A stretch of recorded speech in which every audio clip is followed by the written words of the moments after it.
삶으로 표현하는 감사라는 말씀의 제목으로 은혜를 나누겠습니다. 추수감사 예배를 드리는 여러분에게 바울이 빌립보 성도들에게 했던 고백처럼 나의 하나님이 그리스도 예수 안에서 영광 가운데 그 풍성한 대로 너희 모든 쓸 것을 채우시리라 라고 하는 그 고백이 여러분의 고백이 되기를 주의 이름으로 축원합니다. 추수감사 예배의 기원을 신대륙에 도착한 청교도들이 첫 수확을 마치고 하나님 앞에 감사 예배 드린 것으로 찾는 경우도 있는데, 그러나 사실 한 해의 추수를 마무리하면서 하나님께 감사했던 성경의 초막절이라는 절기가 있습니다. 수장절이라고도 하는데요. 추수하고 그것을 저장했다. 그래서 수장절입니다. 수장절을 지키라 이는 내가 수고하여 이룬 것을 연말에 밭에서부터 거두어 저장함이니라 그랬습니다. 이게 하나님 주시는 이스라엘 백성들에게 명령입니다. 근데 흥미로운 것은 이 말씀을 이스라엘 백성들의 출애굽 여정이 시작 단계에서 하셨다는 겁니다. 애굽을 떠난 지 한 3개월 만에 시내 광야에 이르렀고 모세가 시내산에 올랐는데 그때 하나님이 주신 거예요. 그러면 사실 이스라엘 백성들은 아직 가나안 땅을 밟아보지도 못한 시점에서 하나님이 이렇게 말씀하고 계시는 겁니다. 따라서 성경의 추수감사절인 수장절은 하나님의 언약에 근거한 믿음의 절기라는 겁니다.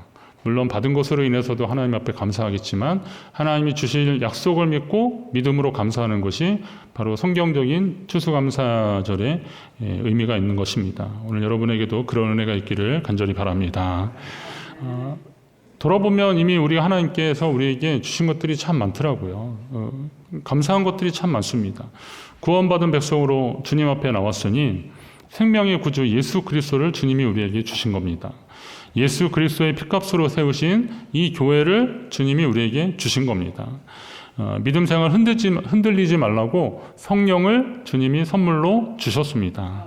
따라서 범사에 감사하는 것이 하나님의 뜻이라고 하셨으니 이 모든 것으로 인해서 여러분이 더 감사하시기 바랍니다. 오늘은 하나님께 드리는 감사를 되새기며 다른 이유나 생각 없이 감사로 충만한 복된 시간 되시기를 바랍니다. 감사를 실천하자고 하면서 입버릇처럼 감사합니다라는 것을 계속했더니 이 감사라는 단어가 주는 능력이 있음을 제가 깨닫게 되었습니다. 감사합니다. 감사합니다. 막 그래 보는 겁니다. 감사하는 사람에게는 기쁨이 있더라고요. 감사하는 사람에게는 여유가 있습니다. 감사하는 사람에게는 근심이 사라집니다. 감사하는 사람 주변에 감사하는 사람이 넘쳐나는 겁니다. 감사합니다라고 할 때 여유가 있잖아요. 식당에서 누가 이렇게 서빙을 할 때도 뭐 하나 갖다 줘도 고맙습니다, 감사합니다 그러면 그분도 덩달아 이제 감사합니다 그러면서 분위기가 또 달라집니다. 감사합니다 했는데 갑자기 여기 왜 빨리 물 안 주냐고 막 그렇게 큰 소리 치겠습니까? 감사합니다라고 말한 사람은 여유가 있는 거죠. 그리고 또 그런 여유 있는 손님을 봤을 때 또 인격적으로 잘 대해줄 것이고, 그러면 그 식사의 자리가 또 화기애애한 얘기가 나올 수 있고, 그러면 그 자리에 있는 사람들이 축복인 거죠. 그러니까 감사하는 사람들 옆에 감사가 넘쳐나는 겁니다. 여러분의 그런 축복이 있기를 주의 이름으로 축원합니다. 이사야 선지자를 통해서 우리에게 말씀하고 계십니다. 그날에 너희가 또 말하기를 여호와께 감사하라. 그의 이름을 부르며 그의 행하심을 만국 중에 선포하며 그의 이름이 높다 하라. 시온의 주민아 소리 높여 부르라. 이스라엘의 거룩하신 이가 너희 중에 크심이니라. 이런 말을 선포하고 소리 높여 하나님을 찬양하라는 겁니다. 감사하라는 거예요. 그날이라는 것은 하나님이 우리를 기억하시고 구원하시는 날을 말하는 겁니다. 이날에 하나님께 감사하고 주를 높여드리는데 소리 높여서 주를 부르고 감사하라는 겁니다. 거룩하신 하나님이 우리 중에 크다고 느끼는 만큼 큰 소리로 찬양하며 감사하라는 겁니다. 어린아이들한테 물어보잖아요. 아무개 누구 사랑해? 그러면 사랑해요. 그래요. 그럼 얼마만큼 사랑해? 그러면 하늘만큼 땅만큼 그러잖아요. 하늘만큼 땅만큼 사랑하는 것을 우리가 어떻게 표현하겠습니까? 하나님의 크신 사랑을 어떻게 표현하겠습니까? 이왕이면 큰 소리로 하나님을 높여드리며 찬양하시기 바랍니다. 바울이 에베소 교인들에게 말합니다. 누추함과 어리석은 말이나 희롱의 말이 마땅치 아니하니 오히려 감사하는 말을 하라라고 권면하고 있습니다. 여러분이 하나님 주신 아름다운 언어로 감사하고 축복하는 삶을 사시기 바랍니다. 더러운 말은 입 밖에도 내지 말라 그랬어요. 오직 덕을 세우는 선한 말을 하면서 듣는 자들에게 은혜를 끼치라 그럽니다. 일단은 축복의 말들을 하고 감사의 말들을 하면 하는 사람이 은혜를 받고요. 또 듣는 사람도 그것으로 인해서 은혜를 받게 되는 겁니다. 은혜를 끼치라는 게 바로 그런 겁니다. 우리 중에 미워하고 시기하는 말들이 사라지길 바랍니다. 확인되지 않은 말로 누군가를 곤경에 빠지게 해서는 안 됩니다. 혹시 그 말이 사실이라도 그 말로 인해서 누군가 어려움을 당하면 더 신중해야 하는 겁니다. 아무리 축복의 말도 이른 아침에 큰 소리를 하면 저주같이 들린다고 했는데 부정적인 말들이야 오죽하겠습니까? 이 정도 말씀드리면 어떤 분은 그럼 차라리 아무 말도 하지 않고 가만히 있는 게 낫겠다고 막 그러십니다. 그런데 선으로 악을 이기라고 하셨듯이 입술에 선한 말들이 악한 마귀가 심어주는 부정의 말들을 몰아내는 능력이 있는 겁니다. 다윗이 내 입에 파수꾼을 세워달라고 하나님께 그렇게 기도했는데 악하고 부정한 것들 걸러내고 축복의 말들이 선포되시길 바랍니다. 이게 말로 하는 감사입니다. 하나님께 소리 높여서 말로 감사하십시오. 성가대 이렇게 찬양하시는데 찬양하면서 하나님 앞에 감사하는 겁니다. 그러면 이제 이 말로 하는 감사를 넘어서 우리가 삶으로 표현하는 감사가 있습니다. 우리말 성경으로 제가 이걸 한번 읽어보면, 오늘 본문을 읽어보면, 무화과 나무가 싹이 트지 않고 포도나무에 열매가 없다 해도 올리브 나무에서 수확할 것이 없고 밭은 먹을 것을 생산하지 못해도 우리 안에 양떼가 없고 외양간에 소가 없다 해도 내가 여호와를 기뻐할 것이고 내 구원이 되시는 하나님을 즐거워할 것입니다 라고 합니다. 여러분 오늘 본문과 같은 상황이 오면 하박국 선지자처럼 과연 기뻐하실 수 있겠습니까? 선지자니까 당연히 그래야 되는 거 아닌가요? 그렇지만 선지자가 뭐하라 이런 찬양을 하고 이런 고백, 이런 감사의 기도를 하겠습니까? 이스라엘 백성들이 함께 그런 기도를 하기를 바라서 그러는 거죠. 그러면 오늘 우리도 이와 같은 상황에서도 하나님께 감사할 줄 아는 사람들이 되어야 되는 겁니다. 전에는 그냥 이 하박국 3장 이 부분을 좀 감사에 주목해서 그냥 어떤 상황이 왔어도 하나님 앞에 감사하라라는 정도로 감사하고 즐거워할 것이라고 이해했는데 본문에 나오는 이 무화과 나무, 포도나무, 올리브나무 이게 이스라엘의 아주 대표적인 과실수입니다. 그런데 이게 열매가 없어도 또 밭에 식물이 없고 그리고 양이나 소나 이런 것은 이스라엘의 대표적인 가축들이거든요. 그런 대표적인 과실수나 이런 가축이 없어도 그러한 것들이 하나도 없어도 하나님을 인해서 기뻐하고 감사하라라는 겁니다. 그런데 이게 하박국 선지자가 그냥 노래한 게 아니라 수금에 맞춰서 노래한 거거든요. 그러면 그냥 혼자 읊조리고 그냥 독백하듯이 한 그것이 아니라 많은 사람들 앞에서 악기에 맞춰서 하나님을 찬양하고 그러는 겁니다. 이건 뭐냐면 감사의 의지적인 표현이란 거죠. 그렇지 못할 상황이 돼도 나는 감사할 것이다 라는 의지를 막 표현한 겁니다. 살아가면서 가장 필요하고 중요한 것이 없지만 그보다 더 소중한 분이 하나님이심을 고백하는 기도고 찬송이고 다짐이고 선포라는 거예요. 이런 일들이 우리 가운데 계속 일어나야 한다는 겁니다. 이 고백이 처음에는 사람들 앞에서 하는 것 같지만 결국은 하나님 앞에서 각오와 같은 것입니다. 주 여호와는 나의 힘이시라 이 각오와 다짐의 기도를 주님이 기뻐하시는 거죠. 주님이 외면하지 않으실 것입니다.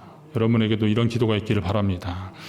감사로 제사를 드리는 자는 그 드리는 자가 나를 영화롭게 하나니 그의 행위를 옳게 하는 자에게 내가 하나님의 구원을 보이리라 라고 약속해 주셨습니다. 제사를 당연히 감사하는 마음으로 드리는 것이 아니겠냐 하지만 우리가 좀 주의해야 될 것이 뭐냐면 형식의 감사입니다.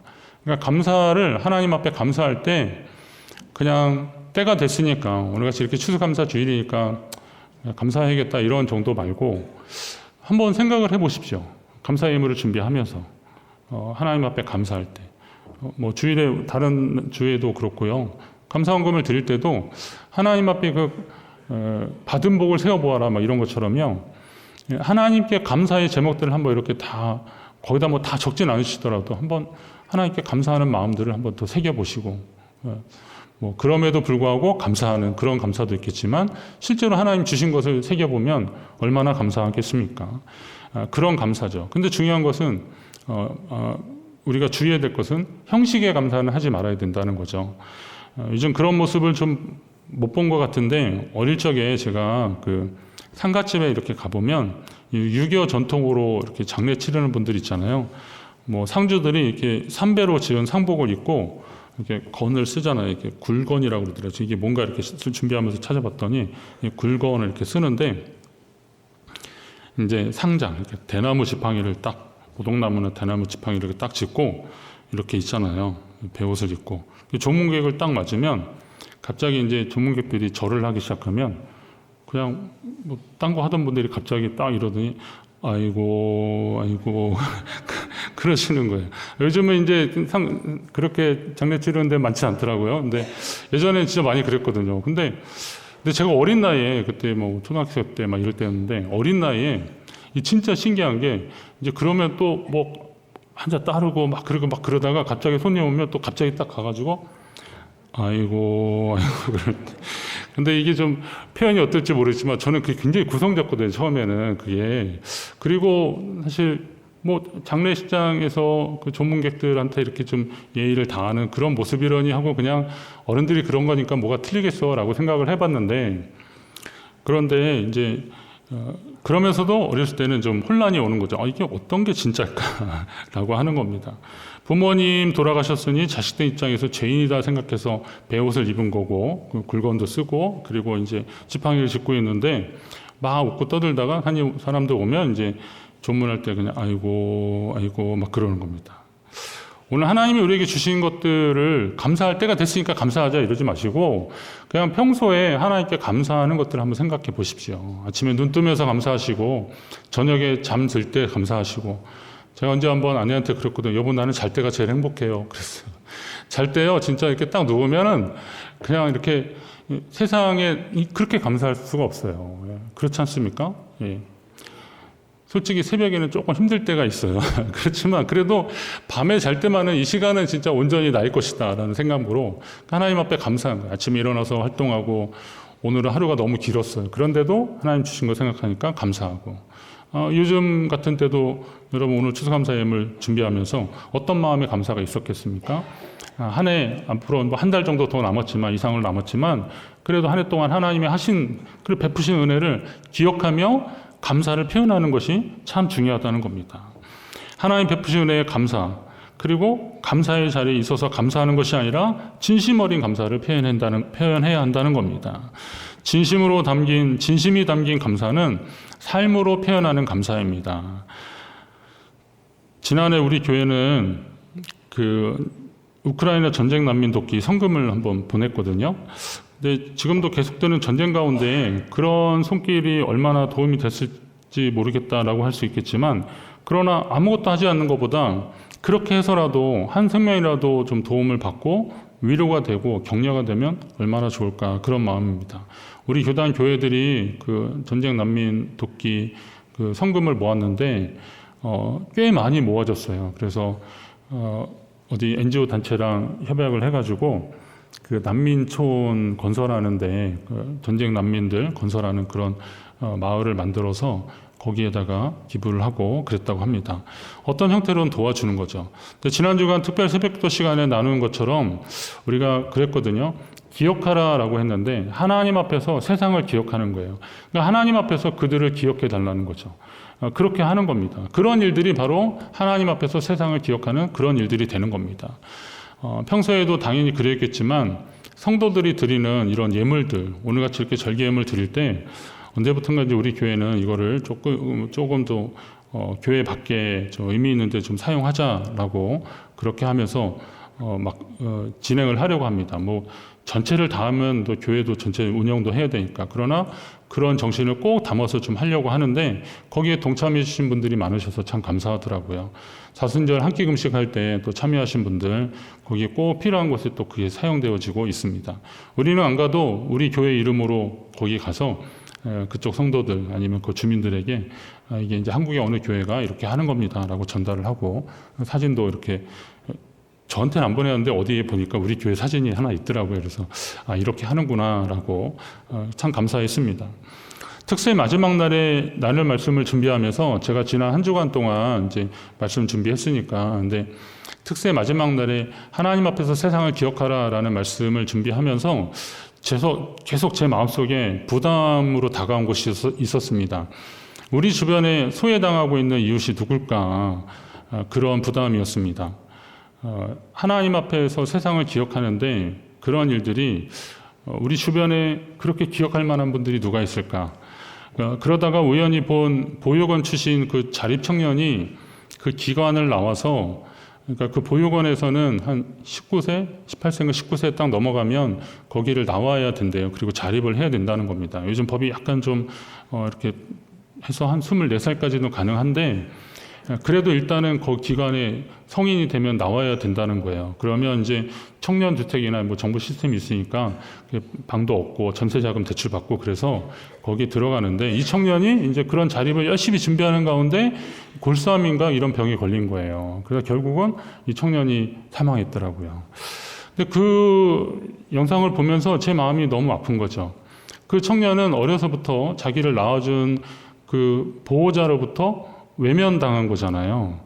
그런데 사회의 어떤 편견이나 이런 거 속에서도 좀 꿋꿋하게 이겨내서 뭔가 좀 해보려고 그러는데 그런 병에 걸렸으니 세상이 얼마나 원망스럽겠습니까? 마음이 좀 짠해서 제가 그래서 춘천에 보육원이 어디가 있을까 한번 생각해 봐서 찾아봤더니 좀 이렇게 조사를 해보니까 원래 춘천에 보육원이 한 4개 있었더라고요. 4개 있었는데 이 3개가 여러 가지 이유로 뭐 운영의 문제나 여러 가지 이유로 다 정리가 됐고 하나만 딱 남았더라고요. 우두동 쪽에 하나 남았는데, 그래서 이제 그냥 용기를 내서 제가 그 보육원 한번 찾아가 봤어요. 근데 원장님 마침 계셔서 말씀 나누는데 또 그 얘기 듣다가 제가 또 그냥 짠 했는데요. 요즘은 그 보육원 그 정책이 옛날처럼 그냥 무조건 다 모으는 게 아니라 가정에 위탁을 한답니다. 그 시청한 가정들. 위탁 가정들한테 맡기는 거예요. 그래서 그것도 이제 자격 조건이 있어요. 뭐 연령이나 뭐 소득이나 이런 걸 봐서 신청한 사람들한테 아이들을 맡기는데, 그런데 이제 그렇게 좋은 마음으로 아무리 하셨어도 아이가 무슨 유전적 질병이 있거나 좀 약간 문제가 있으면 그거를 이제 못 받겠다고 그런다는 겁니다. 그러면 걔네들은 이제 그 보육원에 오는 거예요. 거기 애들 다 그런 건 아닌데 그런 거죠. 그러니까 거기 친구들 중에서는 이제 일단은 뭐 그런 아까 말한 똑같은 거죠. 자기를 낳아준 보호자로부터 외면당했는데, 그러니까 뭐 그분들이 일부러 그런 건 아닌데 그 시스템 안에서 또 다시 거절당하거나 소외돼서 다시 그곳에 모여 있는 거죠. 그 친구들이 지금 한 44명이 있다고 하더라고요. 그 좀 학생들도 좀 큰 학생들도 있고 그런데, 그런 얘기를 들으면서 우리 주변에 하나님 앞에서 세상을 기억해야 된다면 바로 이런 친구들을 기억해 달라고 하나님 앞에 해야 되는 것이 아닐까, 그런 마음이 좀 들었습니다. 그런 친구들을 위해서 어떻게 할까라는 것을 이제 좀 더 연구하고 또 논의를 하면서 진행을 하겠지만, 당장에 제가 할 수 있는 것들이 뭘까라고, 우리가 할 수 있는 것들이 뭘까 그랬다가 마침 그 성도님들이 그 사무실에 이 과일이나 이런 거를 놓으셨잖아요. 그래서 이거 사실 예년에 주시면 우리 교학교 학생들이나 아니면 교육자 가정에 지금 나눠주시고 그랬거든요. 그래서 이제 여기 뭐 이렇게 파인애플 들어오면 저녁에 난 파인애플 먹게 생겼구나 이렇게 했었는데, 이제 그러지 말고 요거를 그 친구들한테 좀 줬으면 좋겠다. 그래서 원장님께 혹시나 그래도 되냐고 그랬더니 괜찮다, 얼마든지 환영하고 그러는 겁니다. 근데 어떤 분들은 그러죠.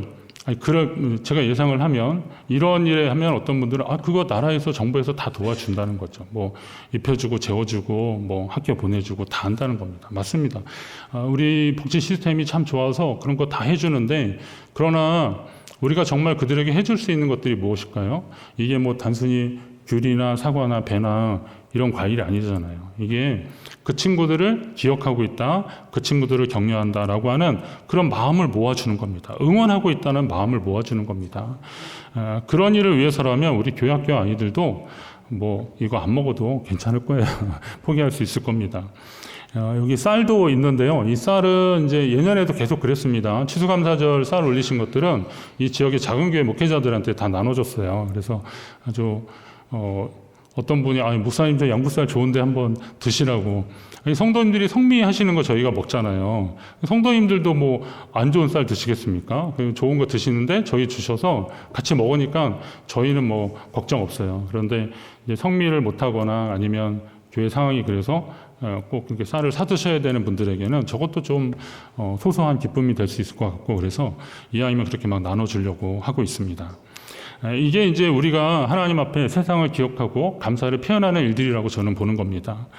감사 위에 감사라고 했는데요. 첫 번째 감사는 주신 것으로 인해서 감사하는 것이 감사입니다. 하나님께 받은 것으로 인해서 감사하는 것, 이게 감사고, 그 위에 감사는 뭐냐면 그 주신 것을 나누고 흘려보냄으로 인하여서 열매 맺어진 것으로 인해서 하나님 앞에 감사하면 그게 감사 위에 감사인 거죠. 여러분에게 우리 교회 안에 이런 감사 위에 감사가 넘치기를 주의 이름으로 축원합니다. 성도님들이 헌금을 하시는데 저는 이제 뭐 고등학교 졸업하고 바로 신학교를 갔고 계속 목회자 생활을 했기 때문에 제가 원한 건 아닌데 신학교 1학년 때 뭐 교육부서를 맡았는데 그냥 양복에 넥타이하고 갔더니 저보고 전도사님이라고 그러더라고요. 그래서 아니 나 전도사 아닌데 그랬다가 저 목사님도 혼날 것 같은데도 계속 전도사님이라고 그러면 아 우리 목사님 오셨다고 막 그러는 겁니다. 그게 익숙했어요.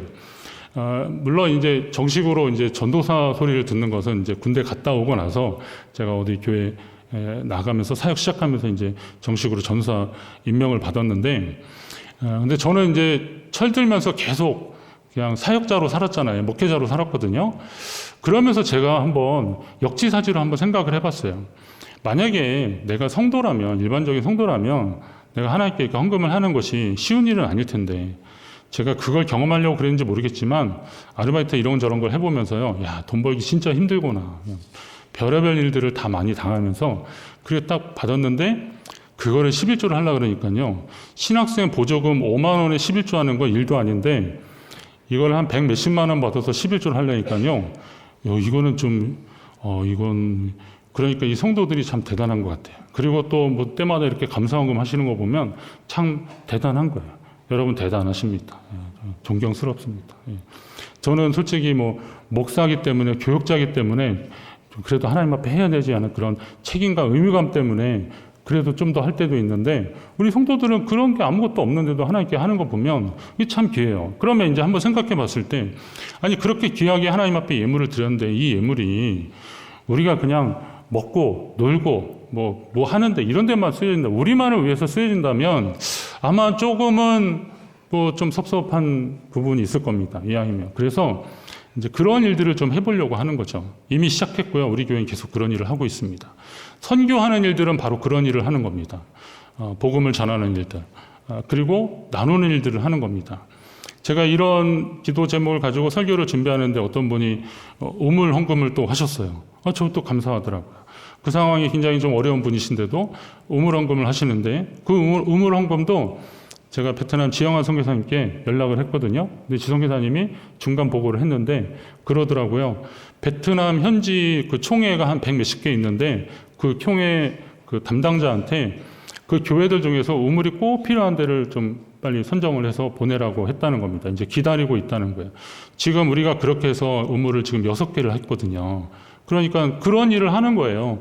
그러면 그분들이 좀 수질이 안 좋은 그런 물을 먹거나 아니면 물을 길러 좀 멀리 가기도 하고 그러는데 그분들이 이제 물을 좀 마음껏 드실 수 있는 그런 상황을 이렇게 나누는 거죠. 우리가 하나님께 드려진 것이 이렇게 귀하게 사용되어진다면 얼마나 좋겠습니까? 그런 마음을 담아서 우리가 함께 하려고 하는 것입니다.